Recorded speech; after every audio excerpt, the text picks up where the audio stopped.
Tá bom. Judeide Uhum. apresenta e agradece o nosso convidado da live de hoje, professor mestre Gervásio Bandeira. Muito Muito bem. bem-vindo. Hum. Nós temos conversado aqui sobre a competência implícita. Semana passada, o professor Juscelino Santana conversou conosco, temos postado algum material também sobre essa competência tão rica e tão importante. E Uhum. hoje o professor Gervásio vem falar mais um pouco com a gente sobre a competência implícita. O professor Gervásio Bandeira, eu o conheci na UNB, no programa de pós-graduação, Linguística É. Aplicada. Ele também integra o Grupo de Brasília, como a gente fala, né, que tem estudado as competências. O professor Gervásio tem 22 anos de trabalho no ensino superior e 36 anos no ensino de língua estrangeira.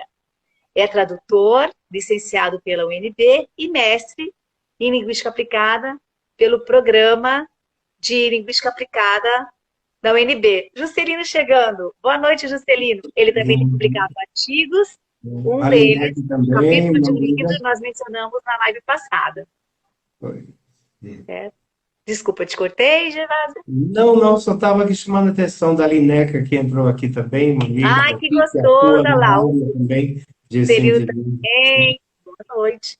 Então, por Uhum. favor, professor Gervásio, a fala é. Pois, pois é, então, eu vou pegar o gancho que o Juscelino deixou na live anterior, né?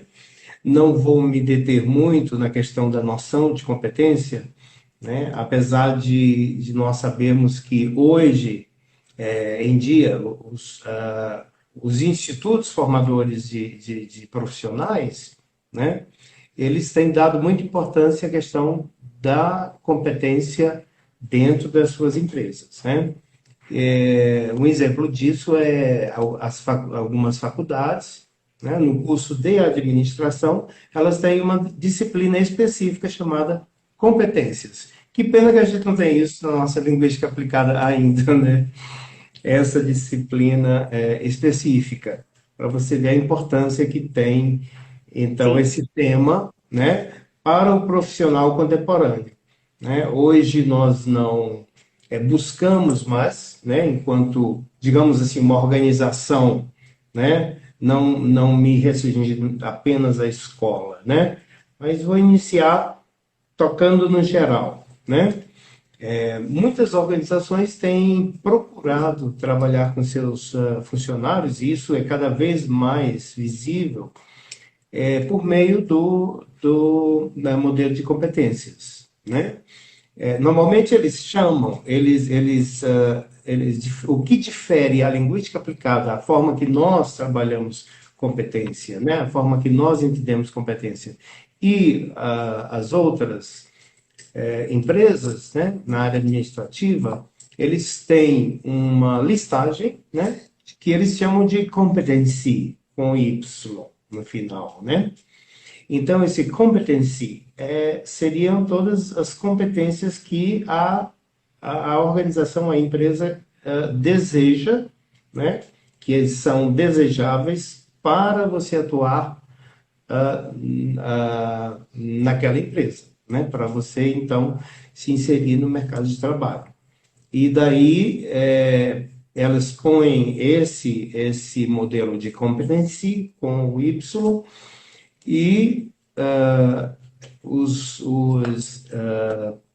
trabalhadores, então, né, eles são levados a desenvolver as competências, né, como a gente conhece competência. Eu ainda não consegui traduzir competency, porque ele é um modelo, né, e não vi ainda nenhuma tradução para esse tema. Bem, mas Juscelino então já falou sobre competência e a noção de competência, né? Eu queria só reforçar, começando com um conceito de competência que o Juscelino colocou também. O que é competência, né?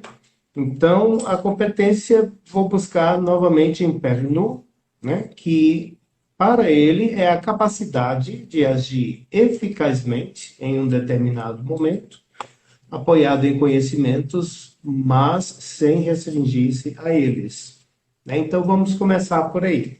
ele chama a competência de capacidade, né? Então, nós entendemos competência como um conjunto, né? Um complexo de esquemas, né? De elementos e conhecimentos que são mobilizados pelas competências, né? Pela competência, né? E um ponto interessante que o Pernod fala é que essa competência ela vem à tona no profissional em um momento inesperado. É aquela assinaturazinha pessoal que todo mundo tem, né? Que eu digo, isso aqui foi a Magali que fez, né? Esse texto é da Magali, esse texto não é do Juscelino.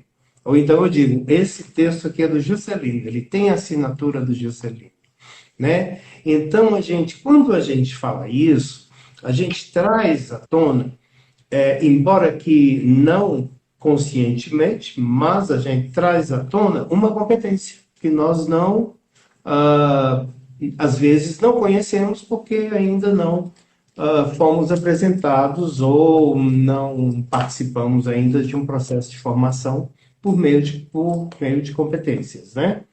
Então, nesse momento, essa competência que vem à tona, quando eu digo esse texto aqui, eu aposto que vai dar Magali, né? Foi ela que escreveu, e eu tenho certeza absoluta, né?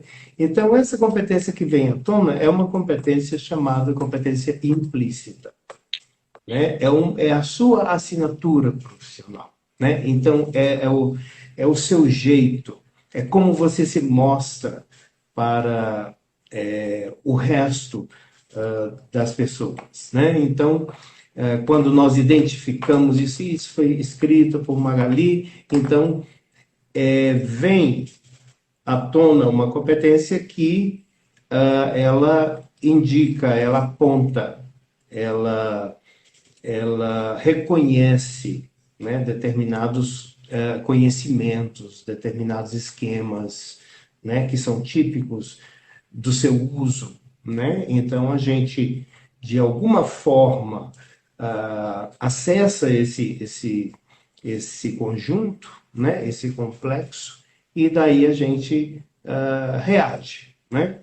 Então essa reação, ela vem de duas formas, né?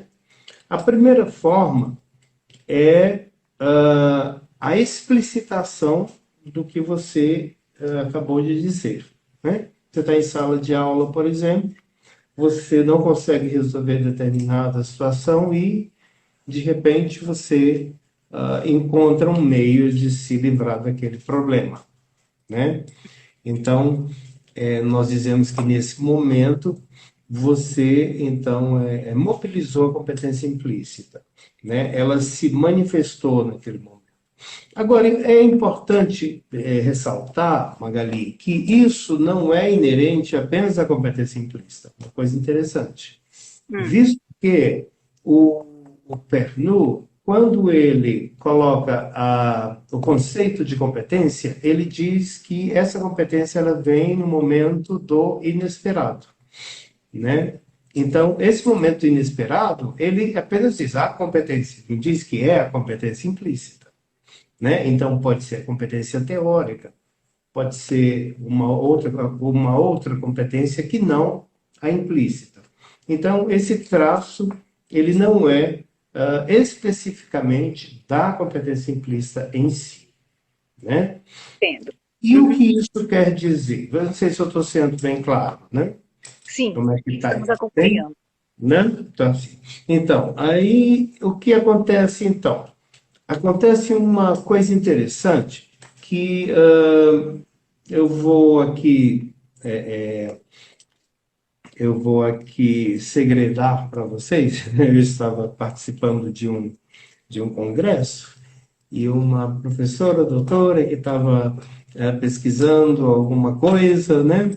Então ela falou assim: bem, eu estava em sala de aula e daí eu não sabia, eu errei, eu não consegui reconhecer, eu cometi um erro no meio da minha aula, que eu atribuía fulano de tal, determinada teoria e não era. Eu acho que foi a minha competência implícita, né? Aí eu falei para ela, pode ter sido a sua incompetência implícita, né? Incompetência implícita. Nunca tinha Pode. ouvido falar nisso. Pode ter sido a sua incompetência implícita, professora, me desculpe. Né?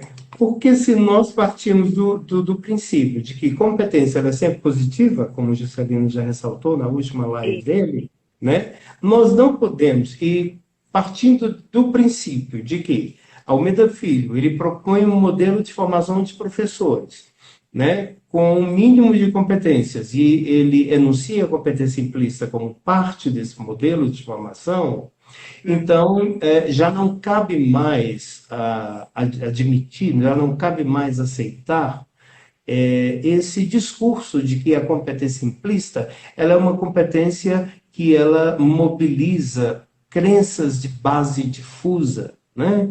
Então seria uma contracompetência. Então, eu não posso colocar no meu modelo de formação de professores uma competência que ela não é competência, é contra-competência, né? Então, normalmente, eu retiraria essa competência do meu modelo. Né? Então, é por isso que surgiu, então, a necessidade de se estudar mais profundamente o papel que essa competência implícita desenvolve nos nossos modelos de formação. Né? E o que é competência implícita, afinal? Né? Não é só aquilo que me vem repentinamente? É só aquela capacidade de resolver um problema? Não. A competência implícita, como eu falei, ela também atua no plano explícito, né? E ela mobiliza bases de conhecimentos, ela mobiliza conhecimentos, mobiliza esquemas de ação, né? Ela mobiliza a chamada atitude, que mais tarde, daqui a pouco eu vou falar sobre esse ponto da atitude que a gente põe um pouco à parte ainda, como competência transversal, né? A transversalidade, o que é essa transversalidade da competência, né? Então, a competência implícita é aquela competência que, em princípio, aí, partindo de Almeida Filho, de Alvarenga, né? De Santana, então, é essa competência que mobiliza algumas bases de conhecimentos, esquemas, e daí o professor Almeida Filho ele chegou a enunciar mais ou menos umas 10 categorias da competência implícita, né? E como sendo elementos pertencentes à competência implícita. E daí, dessas 10 ou 12 por aí, eu resolvi pesquisar 4, né?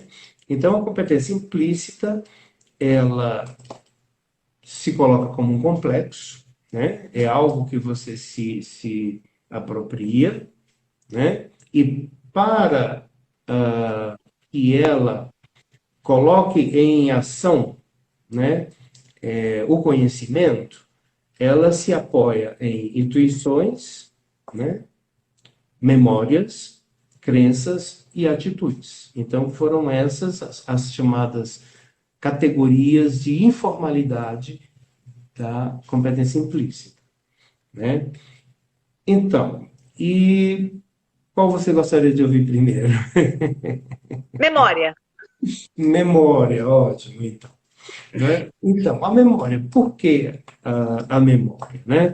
Nós sempre dizemos assim, digamos um exemplo de sala de aula, que não é tão simples dessa forma, mas vou colocar. Né? O professor está em sala de aula e ele quer fazer algum tipo de atividade diferente, mas o repertório dele lá do livro grande, né, de capa dura, que você vai resolver o problema, você abre lá na página 455, está lá a resposta para o seu problema, né?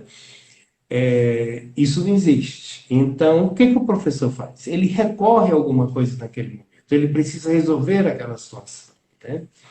E uma das formas que ele faz é lembrar-se de algo, né, passado, né?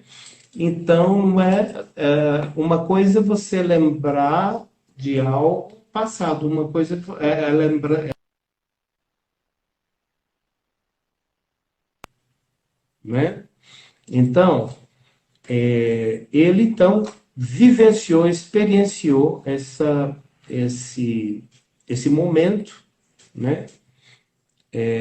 Uma lembrança passada que ele tem, né? É diferente de dizer uma lembrança do passado, né? Porque qualquer um pode ter uma memória do passado, simplesmente lendo um livro de história, né? Mas você ter uma lembrança passada, então é uma experiência que você já teve contato, né? Você já experienciou isso. Então você Entendi. traz, né? Entendeu? Então É você diferente. a diferença, né? Então uma coisa é eu pegar o livro, eu ler algo do passado, né? Outra coisa é eu lançar mão de uma experiência passada. Então a memória ela surge dessa forma. Então, ele recorre a essa categoria e essa categoria, então, ela é explicitada naquele momento, né? Nós costumamos dizer, nós costumamos achar que a competência implícita, ela é sempre aquela competência do inconsciente, que você não está consciente do que fez, você só resolveu, mas não sabe por que resolveu, né?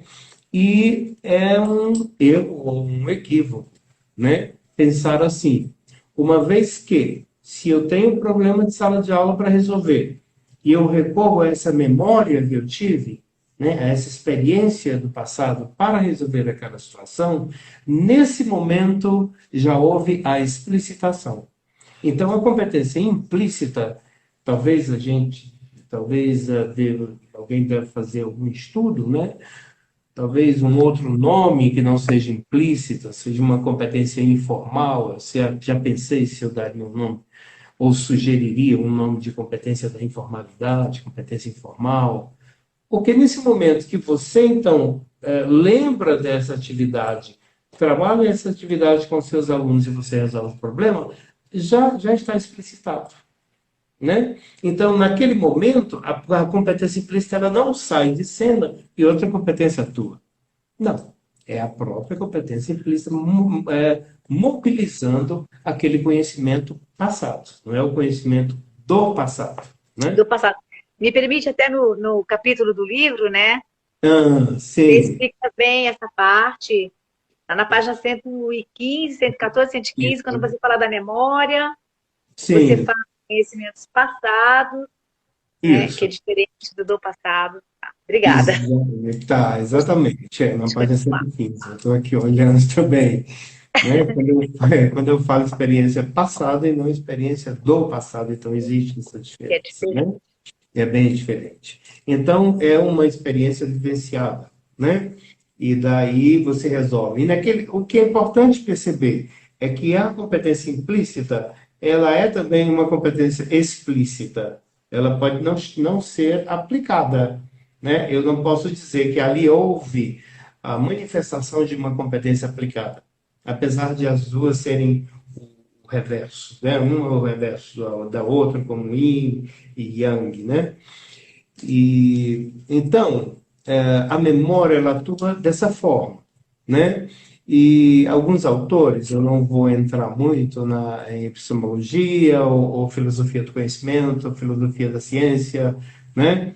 Eu vou só mencionar, né? Alguns autores, então, Sim. vem também, como a Baiano, né? O elemento da vontade, né, na memória. Então, a memória ela possui também esse elemento da vontade. Ele chama de atitude volitiva, né? Então, parece que, pelo que tem sido colocado pelos filósofos da linguagem, no momento em que eu trago essa memória à tona, né, existe uma atitude volitiva aí, né? Então, existe um ato de vontade de vir, né, para resolver. Você pode até lembrar de outras situações ao mesmo tempo, mas é aquela que vem, né? Então, a memória também ela tem esse componente volitivo. Eu não sei se eu fui claro na questão da memória como Sim, das teorias. E a sim. próxima, qual você gostaria de ouvir na próxima? Intuição. Intuição. Tá. Então, a intuição ela é chamada também de categoria de informalidade, né? Por que informalidade não categoria do conhecimento implícito? É porque eu já, depois de pesquisar e ler bastante, ver a questão epistemológica, eu percebi então que a competência ela é mais informal do que propriamente explícita, né? Implícita, aliás, né? Ela é uma competência da informalidade, né? E daí vem a questão das teorias, a teoria formal e a teoria informal, que depois eu deixo para um segundo momento. A intuição. Às vezes nós temos intuições acerca, né? E você está ali no seu trabalho e de repente surge, né? Aquele lampejo, como diz o meu filho, né? Ela surge e aparentemente você não faz nenhuma relação de causalidade. Um dos princípios da intuição é que ela não tem essa relação de causalidade, né? Você não sabe atribuir origem à intuição. Você não consegue perceber esse elemento causal como a memória tem. A memória tem o elemento causal. Ela se relaciona com a causalidade. Agora, a intuição não, ela surge e você não consegue, então, atribuir causalidade, apesar de você fazer bom uso dela, né? E à medida que nós vamos tendo intuições, ainda segundo Almeida Filho, nós vamos refinando a nossa capacidade de ter mais intuições, né? Então, quando você deixa que essa intuição venha, né? Há um tempo aí eu li um livro de um consultor, eu acho, de Nova York, de uma grande empresa famosa de Nova York. Ele era consultor da empresa e ele trabalhava com intuição. Eu tenho o livro dele aqui, li o livro. Então, ele trabalhava com intuição na tomada de decisões na Bolsa de Valores, né? Então, muitos empresários ficavam meio, né, assim, com medo de perder, né, simplesmente se deixando levar pela intuição, mas, segundo ele, ele teve sempre muito sucesso trabalhando com a intuição e ele também admite que ela também se refina, né? Então, em algum momento a gente consegue estabelecer uma relação de comunicação ou de estabelecer uma relação de interlocução com a intuição, né? Gervásio, Ah, posso te interromper um pouquinho? pode. Eu posso dizer assim, ou entender assim, que a intuição, Hum, de uma maneira ou de outra, ela surge também de conhecimentos que eu já vi, experiências que eu já tive, conhecimentos, e que na hora eles não conseguem identificar de onde vem aquele conhecimento. Por isso que eu falo que ele é uma intuição, mas ele já está em nós. sim. Nós já vivemos, já vivenciamos, já experienciamos aquilo de alguma maneira. Em algum Uhum. momento ele surge, sem a gente identificar de onde veio. Mas não é que ele não exista fora da gente, ele está em nós. Posso falar isso? Pode falar sim. Existem alguns autores, né? Maffesoli, por exemplo, Terezinha Rios, existem alguns outros filósofos da antiguidade grega, em que eles colocavam, alguns colocam que a intuição é resultado de uma sedimentação da experiência. Então, você vai Isso, acumulando experiências, né? E daí, esse acúmulo de experiências, em algum momento que você necessite lidar com esse inesperado, essa experiência que estava acumulada, ela vem à tona. sim. Então, mais uma vez, o fato de nós dizermos que a intuição ela é algo muito instável, como dizem, né? Ou talvez algo não desejado, muito pelo contrário, né? Porque já é provado, e vários autores já concordam que ela pode ser refinada, né? E o segundo ponto é que quando a intuição vem à tona, ela também é explicitada. E daí você tem o chamado conhecimento intuitivo, né? Que até Aristóteles já, né? Então, a questão da intuição é isso, né? Não é nada, não tem nada a ver com metafísica, ou ela é Sim, um pouco, né? Mas ela pode ser, trabalhar também, dialogar com o racional. A partir do é, momento que ela é explicitada, você tem um conhecimento explícito ali, né? Então, sim, é por isso é que a competência implícita ela não é só do inconsciente. Ela também atua no sentido de trazer à tona, trazer à explicitação esses elementos, né? Então, a intuição, alguns autores dizem que sim, né? Que é a sedimentação da experiência. E outros autores dizem que não, que é um conhecimento novo que é produzido a partir daquele momento, né? Então, apesar de não conseguirmos atribuir causa a ela, ela está ali. Ela produz o chamado conhecimento intuitivo. Uma vez que existe esse conhecimento intuitivo, que ele foi explicitado, então ele está também, é, é, ele está também, ele é posto sobre análise, ele pode ser posto sobre análise, né? Então, a intuição vem para a explicitação, o conhecimento intuitivo, então, se mostra, e uma vez que ele se mostra, você põe sobre análise, sob análise, né?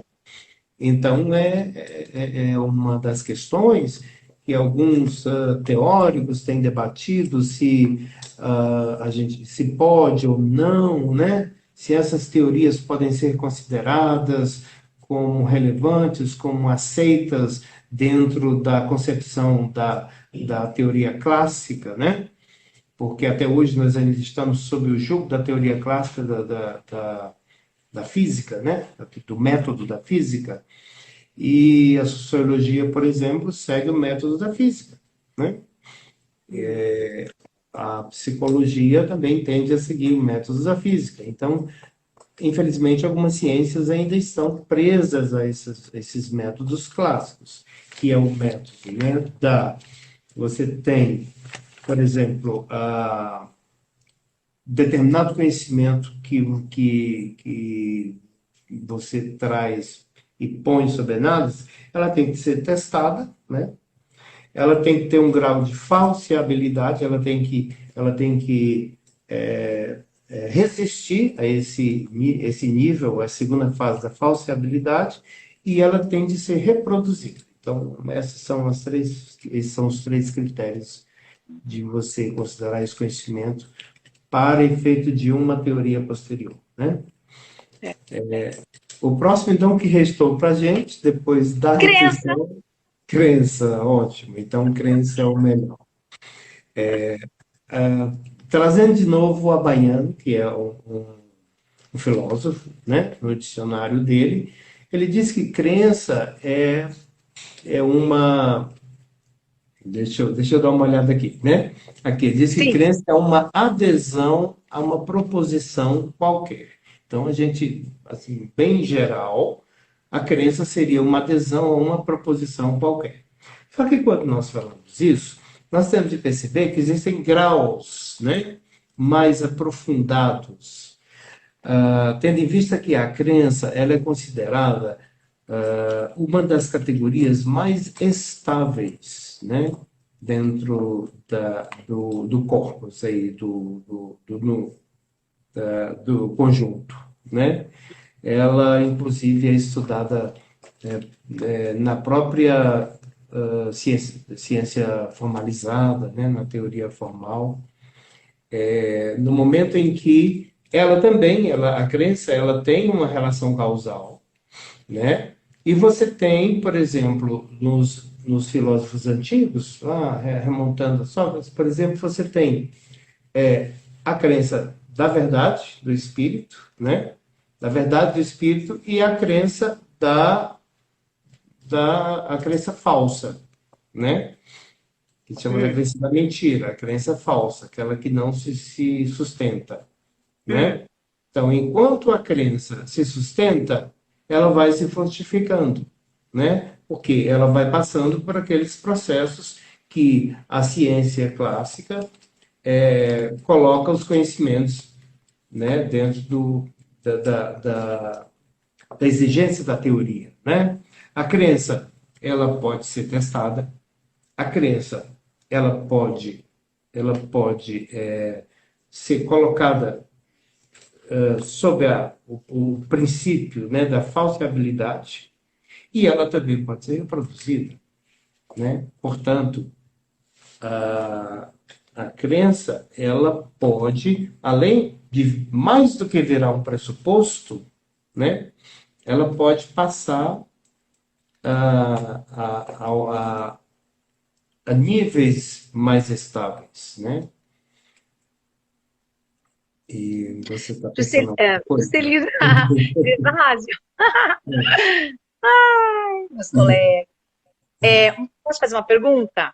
Pode, claro. Como eu reconheço se algo é crença ou é teoria? Pensando na formação do professor, na prática do professor, Certo. como ele vai reconhecer aquilo, a diferença? Provavelmente ele não vai reconhecer, né? Tá. Ai, que bom. Né? Provavelmente ele não vai reconhecer. Mas eu prefiro dizer o seguinte: a teoria, ela pode ser uma crença. A teoria, ela é uma crença. E a crença, ela pode ser uma teoria, né? Sim. Então, a teoria é uma crença, né? Por quê? Porque a teoria, ela juntou esses elementos, né? Os enunciados, as premissas necessárias, né?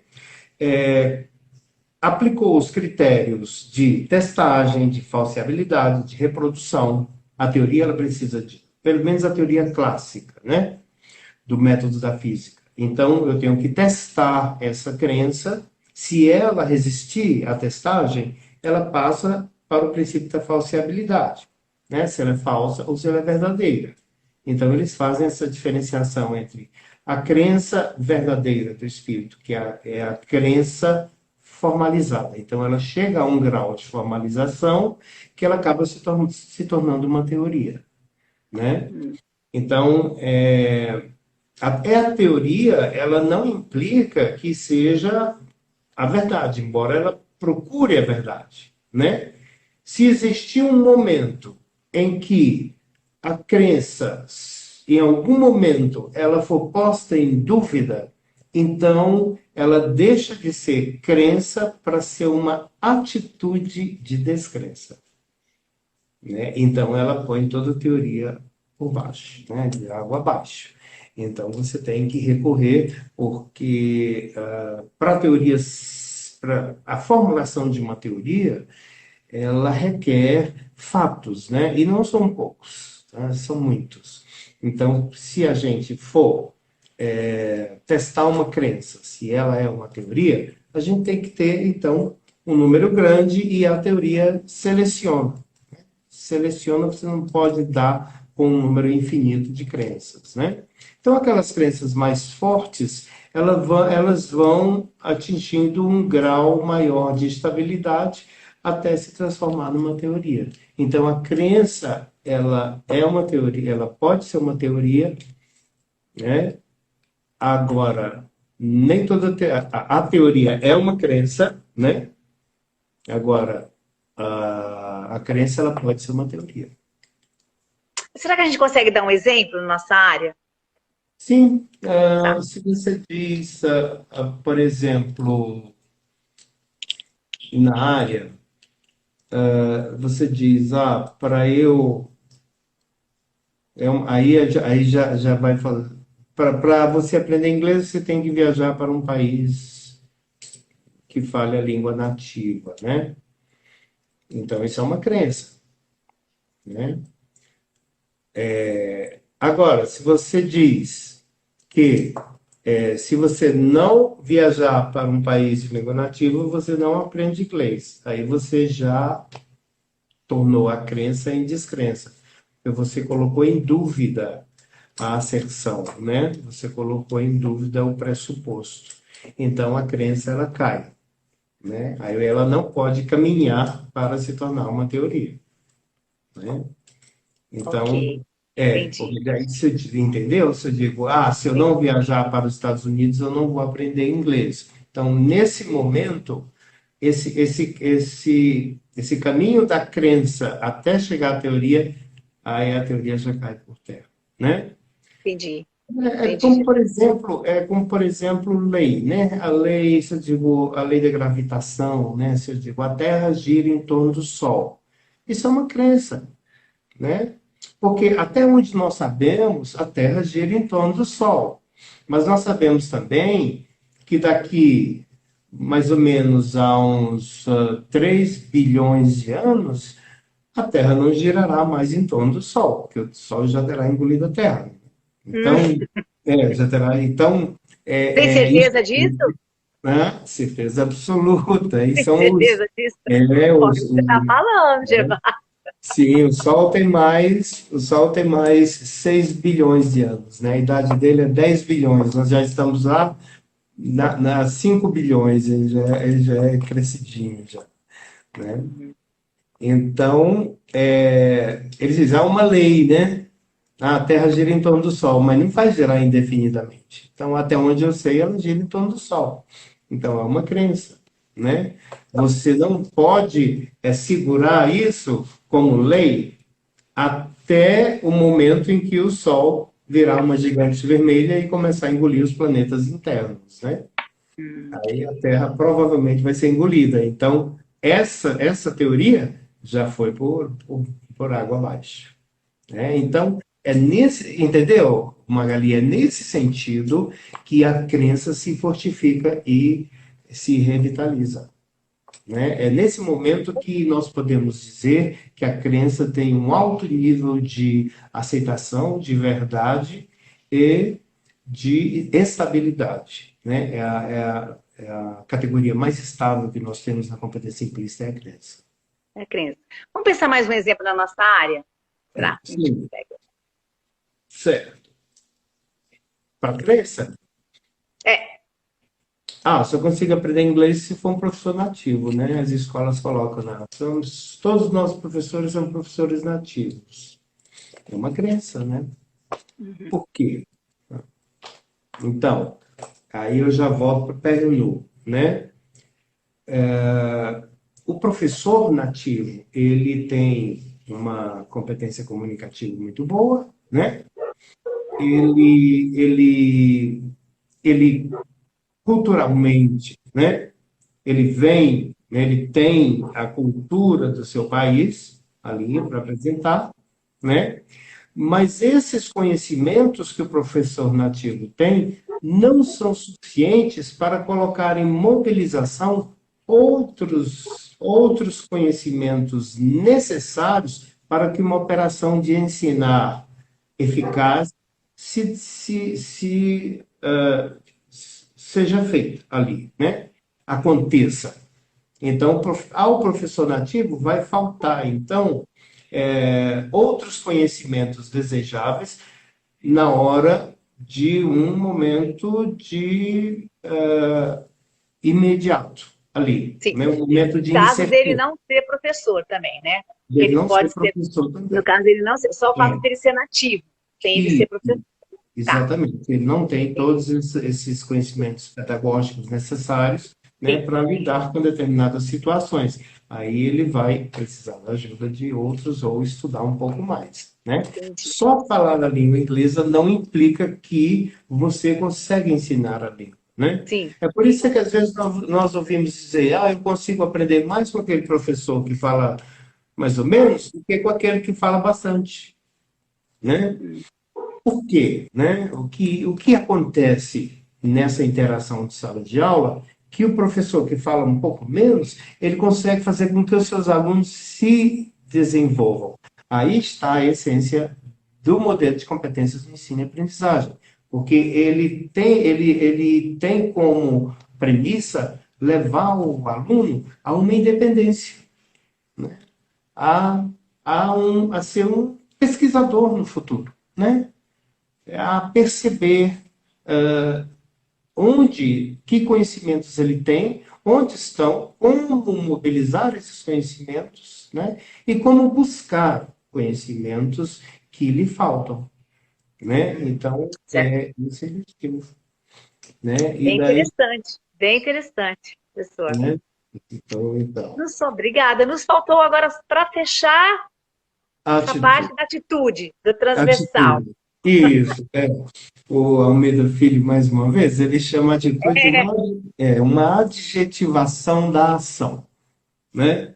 Então, a atitude, ela, ela surge justamente quando nós agimos, né?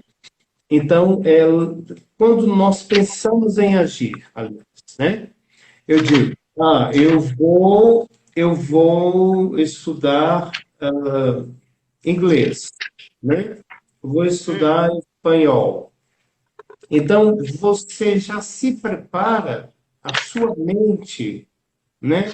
Ela já começa a estabelecer relações com o que é aprender espanhol, como eu vou aprender espanhol, né?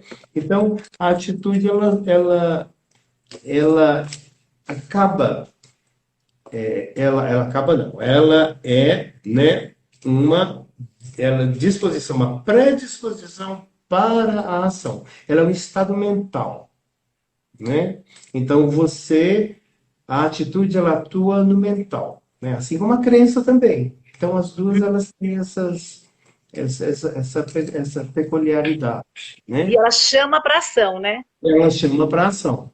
Quando as pessoas dizem, toma uma atitude, rapaz, elas pensam que tomar uma atitude é agir, né? Toma uma atitude, quer dizer, brigue, Faça fale alguma alguma coisa. coisa, faça alguma coisa, né? Então, eles confundem atitude com ação, e não é.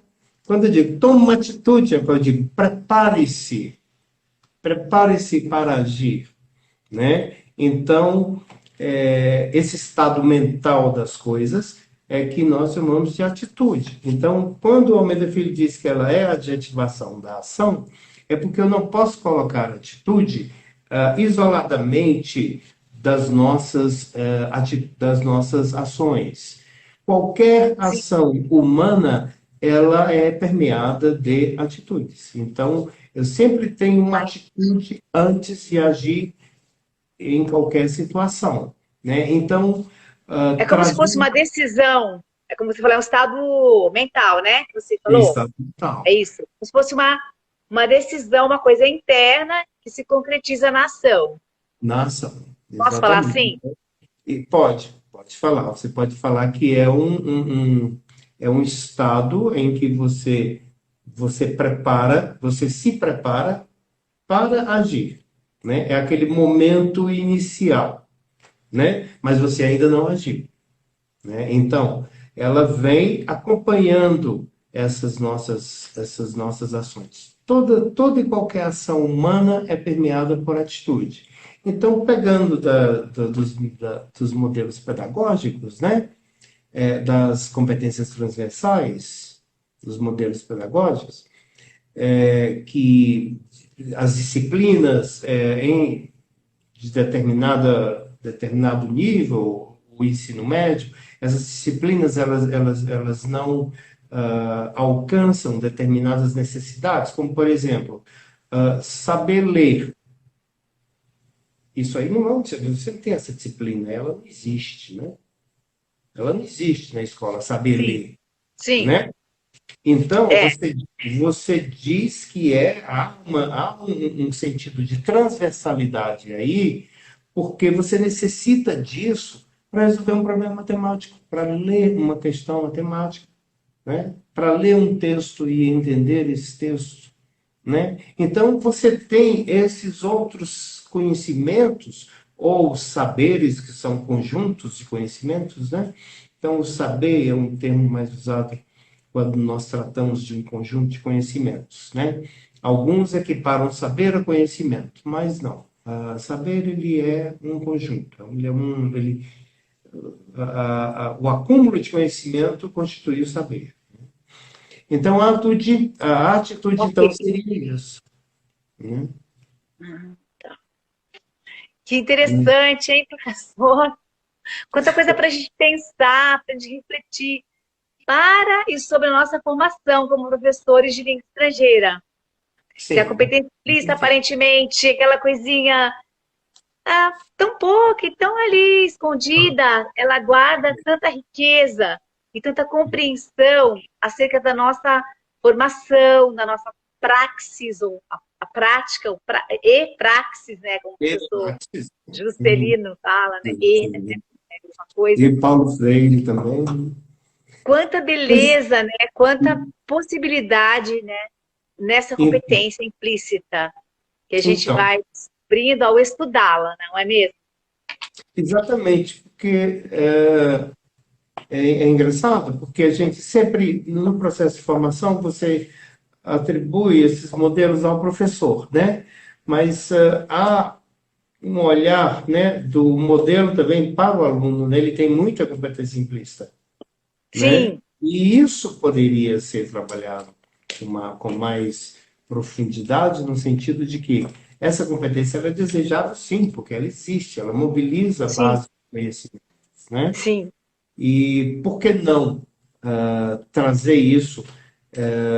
Por exemplo, as reuniões de coordenação dos professores, ali nós dizemos que ali é o momento onde a competência implícita está atuando. A gente pensa que não, né? Que trocar atividades, que sugerir um vídeo para o colega, a gente pensa que é uma outra competência mais explicitada, né? Mais Sim, uma aplicada. competência teórica, aplicada, E aplicada. nem sempre a aplicada está ali. E nem sempre a teórica está ali. Por quê? Porque eu não remonto a um fazer teórico que me respalda naquela atividade, né? Muitas vezes eu faço aquela atividade porque está ali um livro de várias atividades em inglês e daí eu escolho, viu, que deu bem na minha turma, por que que não vai dar bem na sua, né? Então, há de ter muito esse cuidado ao achar que nas coordenações dos professores, por exemplo, ali a competência teórica e a competência aplicada, elas estão, né, a toda, né? E na realidade não, na realidade são simples trocas de atividades práticas, né? De procedimentos práticos que não necessariamente você consegue correlacionar com uma teoria específica. Então, você pode estar usando ainda o comportamentalismo, né? Você pode ainda estar usando métodos mais de origem mais comportamentais do que propriamente comunicativos, né? No máximo comunicativizado, Sim. vamos dizer, né? Uhum. Um pouco de comunicação. Então, isso também é um ponto muito forte e que os profissionais formadores têm de se debruçar e pensar sobre isso, né? Aquelas questões de atividades, né, de resolução de tarefas e tudo, Ah, muitas vezes elas acabam pelo mal, ou talvez pelo mau, não digo gerenciamento, mas você não consegue lidar muito bem com essas bases mais abstratas, então você não consegue perceber que ali você está pedindo do seu aluno a memorização, a memória ali, porque memorização é memória, né? Você pode memorizar, tem coisa que nós memorizamos, sim, sim, claro, mas isso não quer dizer que só porque você memorizou várias atividades ditas comunicativas e você aplicou em sala de aula, isso não quer dizer que ali você esteja trabalhando competência aplicada. né? Então, eu não posso avaliar o desempenho, ele, de certa forma, ele é bem estável na aquilatação da competência, né? Então, o desempenho, ele é bastante estável nesse ponto. Agora, a gente aplica o desempenho do professor naquela atividade para dizer se ele traz à tona uma competência aplicada ou não, né? Ou ele simplesmente reproduziu, né? Entendi. Entendeu? Olha, pode não ter havido síntese. Professor Juscelino, falamos isso na live passada, né? Eu acho que ele Muito bom. vou Quanta colocar em coisa não movimento, para a gente pensar. né? Desculpa, Gervásio, te cortei? Não, eu digo, espero que eu não tenha colocado a Juscelino em maus lençóis, né? Não, não, né, Juscelino? Não colocou, não. Não, Ai, uma pena, mas nós temos que parar a nossa live. então, tudo bem, foi um prazer Vamos, muito grande eu participar. te agradeço muito. Eu quero dar um print aqui de nós dois. Vamos lá? Tá bom, vamos lá. Tá, atenção. Tá aí, pronto. Já Também dei fez? um